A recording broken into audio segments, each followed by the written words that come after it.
ఎన్నికలు సమీపిస్తున్న తరుణంలో వచ్చే ఎన్నికల్లో ఎలాగైనా గెలవాలని అన్ని పార్టీలు కసరత్తు చేస్తున్నాయి. ఇందులో భాగంగా మళ్ళీ అధికారాన్ని నిలబెట్టుకోవాలని వైసీపీ ప్రయత్నిస్తుంటే, పోయిన అధికారాన్ని తిరిగి రాబట్టుకోవాలని తెలుగుదేశం పార్టీ చూపిస్తుంది. ఎలాగైనా తన ఉనికి కాపాడుకోవాలని కాంగ్రెస్ పార్టీ ఏపీలో చూస్తుంది. అందులో భాగంగా వైఎస్ఆర్ కూతురైన వైఎస్ షర్మిలను రాజకీయ రంగంలోకి దింపి పీసీసీ పగ్గాలు కూడా ఆవిడకి అప్పజెప్పింది. ఇదే నేపథ్యంలో ఆవిడ సుడిగాడుల పర్యటనలు చేస్తూ రాష్ట్ర వ్యాప్తంగా పర్యటనలు చేస్తున్నారు.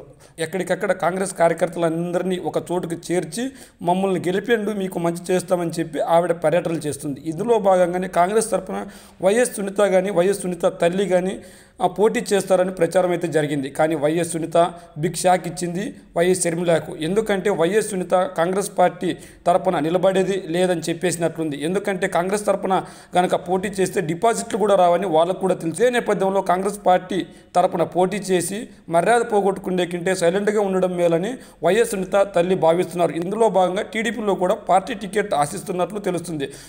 కడప నుంచి పోటీ చేసే అవకాశాలు కనిపిస్తున్నాయి. ఏదేమైనప్పటికీ అక్కడ స్థానికంగా వైఎస్ఆర్ కాంగ్రెస్ పార్టీ బలంగా ఉన్న నేపథ్యంలో ఎవరు పోటీ చేసినా కూడా కాంగ్రెస్ అభ్యర్థి అయినా టీడీపీ అభ్యర్థి అయినా వైఎస్ఆర్ కాంగ్రెస్ పార్టీ అభ్యర్థిని ఓడించే దాఖలాలు. ఎందుకంటే ఇదే వైఎస్ వివేకానంద రెడ్డి కడప పార్లమెంట్ అభ్యర్థిగా జగన్మోహన్ రెడ్డి గారిపై పోటీ చేసి డిపాజిట్లు గల్లంతైన నేపథ్యం మనకు కళ్ళ ముందే ఉంది. మరి వచ్చే ఎన్నికల్లో కడప నియోజకవర్గంలో కనుక వైఎస్ సునీత తల్లి కనుక పోటీ చేస్తే పోటీ ఎలా ఉండబోతుందో మీ కామెంట్ రూపంలో తెలియజేయండి.